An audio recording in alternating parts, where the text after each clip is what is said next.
Apa kabar? Semoga sehat selalu dan sukses selalu ya. Oke, di kesempatan kali ini perkenalkan nama saya Agus. Nah, di sini saya akan membahas untuk dua item yang pernah ada di video unboxing kita yang kemarin ya. Nah, oke, kita langsung aja. Yang pertama ini adalah kameranya. Nah, bentuk kameranya adalah seperti ini. Oke, sudah jelas ya untuk bentuk kameranya, dan ini adalah untuk kodenya. Kodenya ini adalah DS2C11D0T-PIRL. Nah, sudah pasti pada penasaran nih gimana sih bentuk penampakannya seperti apa. Kita akan langsung buka. Nah, yang pertama adalah seperti ini penampakannya ya. Ini masih dibungkus, belum dibuka semua nih. Oke, kita akan tunjukkan apa aja sih yang ada di dalam satu box ini ya. Yang pertama adalah, ini saya taruh dulu. Di sini ada namanya buku petunjuknya, dimana gimana cara mengoperasikan untuk kameranya ini, terus speknya gimana. Di sini semua ada, sudah kelihatan jelas. Nyangkut. Nah, ini adalah bentuknya seperti ini ya. Oke, sudah jelas ya, kelihatan ya. Oke, ini kita tutup. Sekarang kita lanjut ke yang namanya buku satunya lagi nih. Ini buku yang sangat paling penting. Kenapa saya bilang sangat penting? Karena ini adalah buku garansinya. Nah, di sini di belakangnya sini ada tertulis kartu garansi. Jadi kalau misalkan kita beli di toko A atau di toko B, saat kita ada kerusakan barang, dan kalau misalkan kita mau klaim garansi, otomatis ini juga harus ada ya.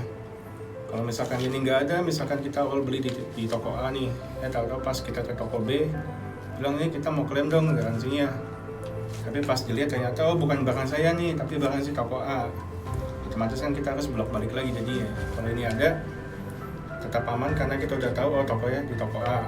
Jadi ingat, ini jangan sampai hilang ya. Oke, langsung kita lanjut ke kameranya. Penampakannya seperti apa, kita langsung buka. Ini seperti ini ya penampakannya. Nah, bentuknya seperti ini ya. Ini penampakan dari sampingnya seperti ini, dan ini adalah penampakan dari depannya. Nah, ini tengah-tengah lensanya kenapa merah ya? Nah, itu biasanya bisa dibilang juga ini adalah infrared yang udah dengan sistem terbaru namanya Exir. Kalau misalkan kamera yang dulu itu infrarednya pasti ada di sekitar si lensanya ini ya. Jadi ini udah tipe terbaru dengan teknologi terbaru, dan infrared ini udah fitur dengan Exir ya. Oke, selanjutnya adalah penampakan bodinya ini seperti ini ya. Oke, ini bawahnya, dan ini adalah kabel-kabel untuk connect ke konektor BNC yang ini seperti ini ya. Dan ini adalah untuk konektor ke adaptor DC 12 volt. Dan ini juga bodi sudah besi ya. Sudah besi, sudah pasti kuat sekali. Jangan sampai dipakai untuk memukul kepala orang. Bahaya kalau bocor, kita yang keluar duit banyak lagi nanti. Oke, untuk kamera penampakannya adalah seperti ini ya. Oke, selanjutnya ada isinya apa aja sih selain kamera. Nah, ini juga ada yang namanya screw ya, screw dan visor. Yang putih-putihnya ini adalah visor. Oke, kelihatan ya, ini visornya.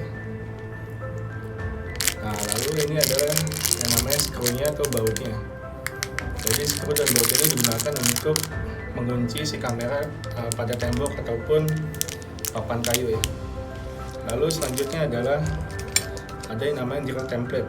Drill template ini digunakan untuk misalkan kita mau pasang nih di tembok, tapi kalau misalkan kameranya ini kita pasang di tembok, kalau kita titikin begini kan kadang suka meleset kiri kanan. Otomatis jadi kalau kita mau ngelobangin juga agak susah ya. Tapi kalau misalkan ini kita pasang di tembok, misalkan ini tembok seperti ini, otomatis kan juga karena ini udah nempel ya, kita tinggal ngebolongin sesuai dengan titiknya ini, otomatis itu nggak bakal lari untuk lubangnya.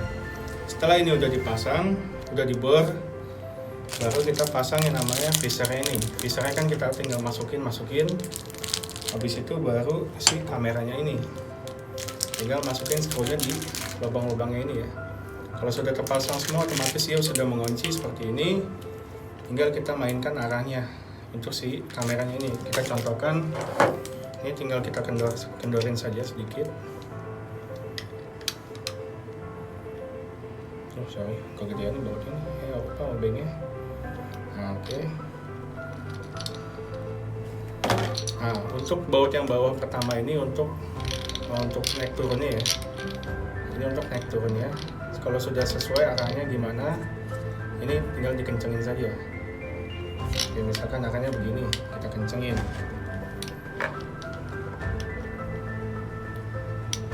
Kita kencengin, kalau udah kita kencengin. Nah ini setelah udah dikencengin, ini kan ada baut atas. Baut atas itu adalah untuk arah putar kiri kanannya. Kalau misalkan sudah pas, baru kita kencengin lagi.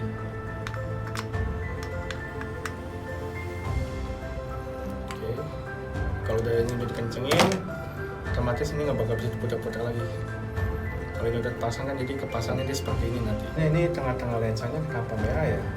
Nah, itu biasanya bisa dibilang juga ini adalah infrared yang udah dengan sistem terbaru namanya Exir.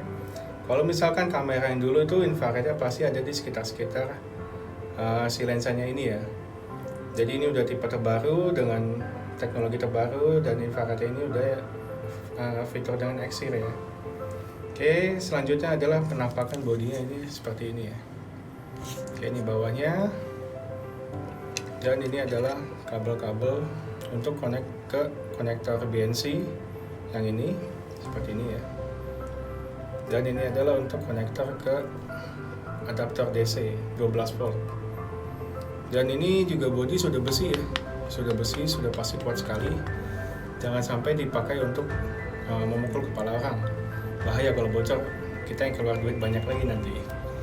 Oke, untuk kamera penampakannya adalah seperti ini ya. Oke, selanjutnya ada isinya apa aja sih selain kamera? Nah, ini juga ada yang namanya screw ya, screw dan visor. Yang putih-putihnya ini adalah visor. Oke, kelihatan ya, ini visornya. Nah, lalu ini adalah yang namanya screw-nya atau bautnya. Jadi screw dan baut ini digunakan untuk mengunci si kamera pada tembok ataupun papan kayu ya. Lalu selanjutnya adalah ada yang namanya drill template.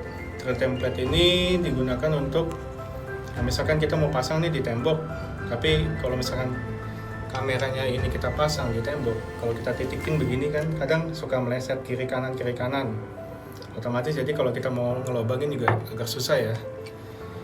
Tapi kalau misalkan ini kita pasang di tembok, misalkan ini tembok seperti ini, otomatis kan juga karena ini udah nempel ya, kita tinggal ngebolongin sesuai dengan titiknya ini, otomatis itu nggak bakal lari untuk lubangnya. Setelah ini udah dipasang, udah dibor, baru kita pasang yang namanya visornya ini. Visornya kan kita tinggal masukin, habis itu baru si kameranya ini tinggal masukin screw-nya di lubang-lubangnya ini ya. Kalau sudah terpasang semua, otomatis dia sudah mengunci seperti ini. Tinggal kita mainkan arahnya untuk si kameranya ini. Kita contohkan, ini tinggal kita kendorin saja sedikit. Oh sorry, kegedean bautnya nih, apa obengnya. Nah, oke. Nah, untuk baut yang bawah pertama ini untuk naik turunnya ya. Ini untuk naik turunnya.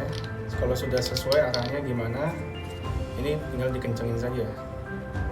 Oke, misalkan arahnya begini, kita kencengin. Kita kencengin, kalau udah kita kencengin. Nah ini setelah udah dikencengin, ini kan ada baut atas. Baut atas itu adalah untuk arah putar kiri kanannya.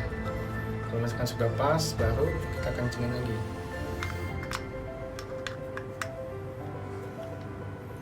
Oke, kalau udah ini udah dikencengin, otomatis ini nggak bakal bisa diputar-putar lagi. Kalau ini udah terpasang kan, jadi kepasangnya dia seperti ini nanti. Oke, untuk kamera yang dibahas ini seperti ini aja. Lalu untuk fiturnya ada apa aja sih kamera PIR ini? Si kamera ini adalah untuk meminimalisir kejahatan yang ada ya. Misalkan ada nih rumah saya saya punya rumah nih, ada pagar. Saya pengennya nih rumah saya ini aman dari maling. Gimana sih caranya gitu kan? Caranya ya kita pasang kamera ini, kita pasang untuk ngarah ke pagar. Ya misalkan suatu malam ada maling ini, si maling lewat nih mau manjat pagar. Kalau misalkan kamera ini udah mendeteksi ada pergerakan di pagar itu, dia akan nge-flash. Si kamera ini bakal nge-flash. Otomatis kan si maling langsung lihat, waduh, apaan tuh nge-flash, kaget gitu kan.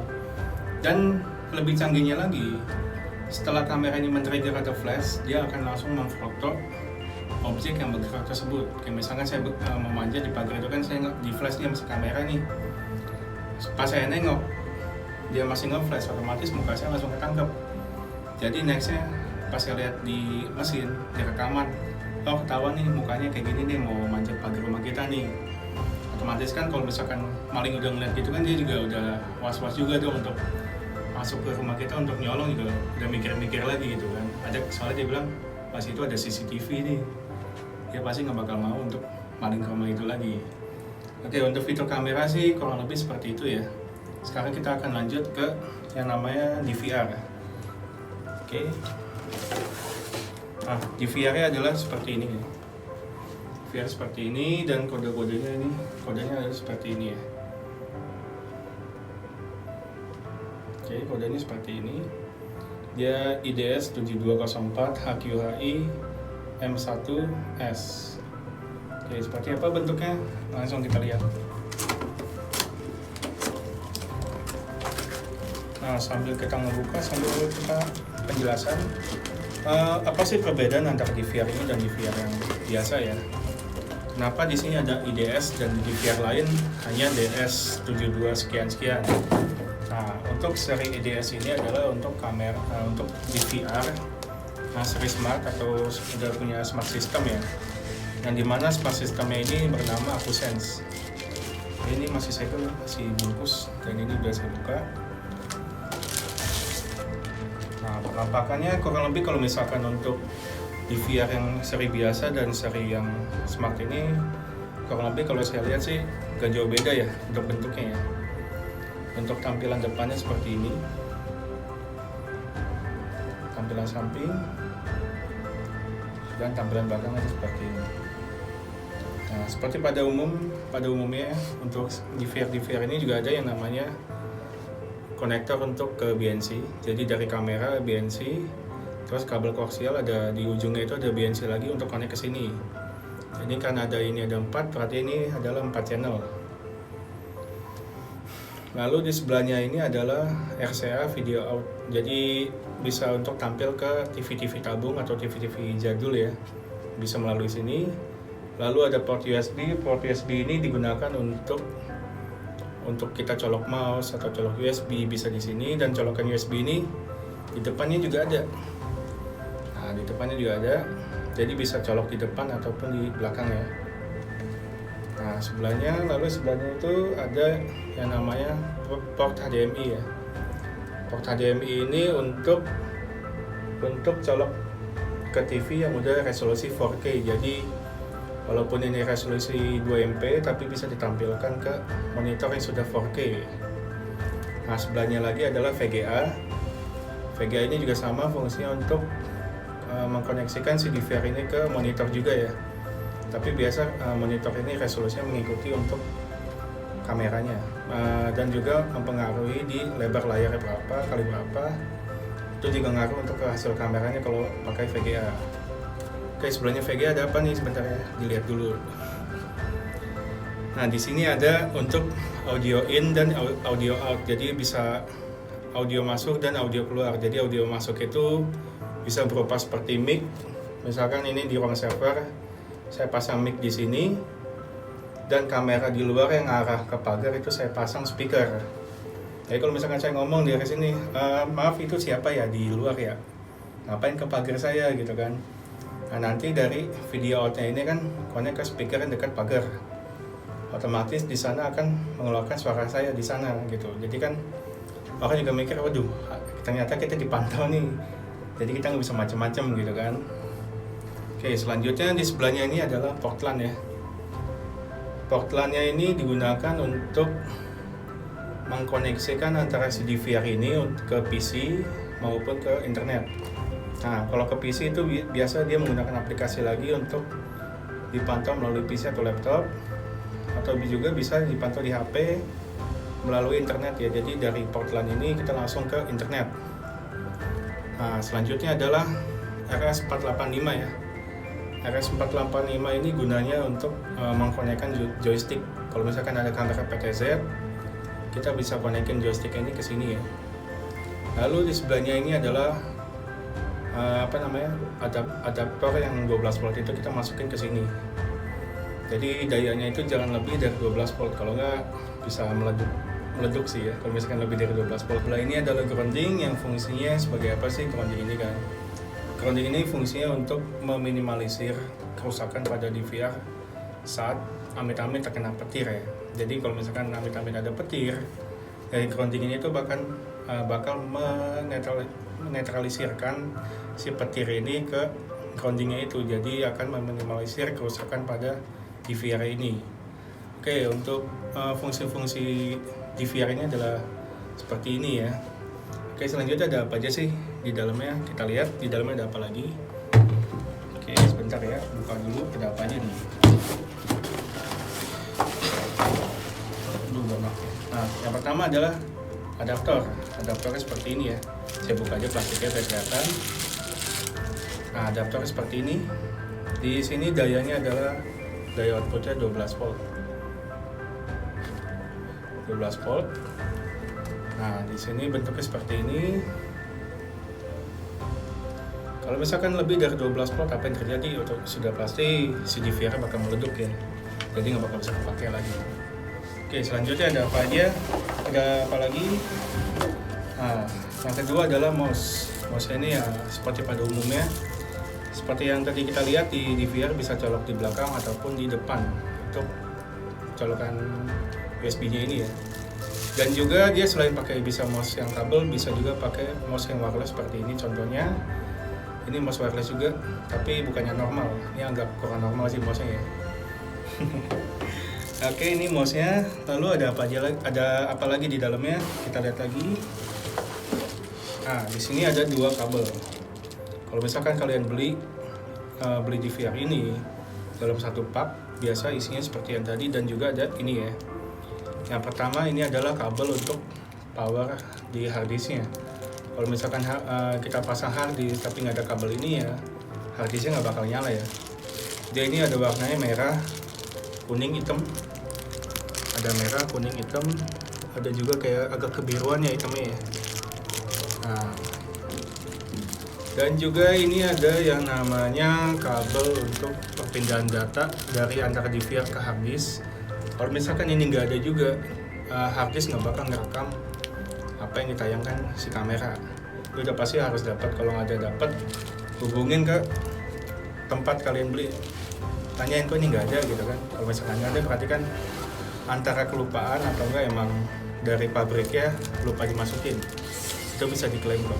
Kalau misalkan pure kesalahan dari produksi. Kalau kehilangan bukan tanggung jawab kita, itu kehilangan ya udah resiko ya. Nah, selanjutnya adalah ada baut yang namanya baut harddisk.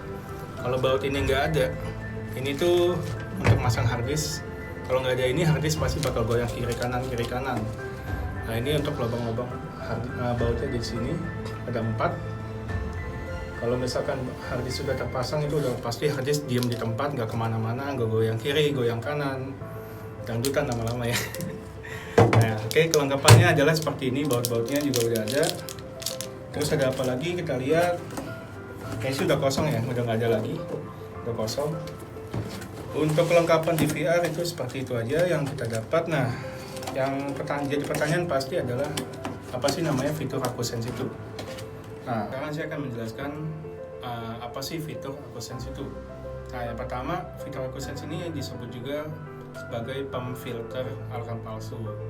Apa sih alarm palsu itu? Misalkan anggap aja kita ada DVR biasa dan kamera seperti yang tadi kita jelaskan. Kalau misalkan dia DVR yang biasa, kalau misalkan ada benda lewat, dia akan langsung alarm kita ya. Misalkan kita gerak gini nih, dia langsung notif ke kita nih ada yang bergerak nih.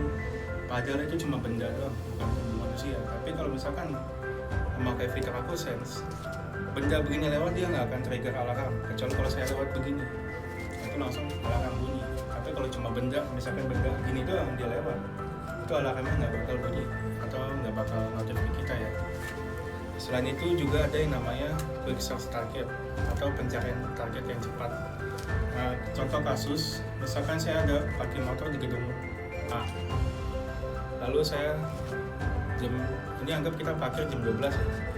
Lalu saya ke gedung si B jam 12.15. Saat saya di gedung B ini, lalu sudah selesai pekerjaan, saya balik ke gedung A untuk mengambil kendaraan saya nih. Tiba-tiba pas saya balik ke sana, kok kendaraan saya hilang, nggak ada, kemana gitu kan. Nah ternyata di keamanan di keamanan gedung A ini sudah memakai DVR yang namanya AccuSense ini. Langsung saya minta, Pak tolong dong dicariin sekitar jam segini, ada nggak gitu kan.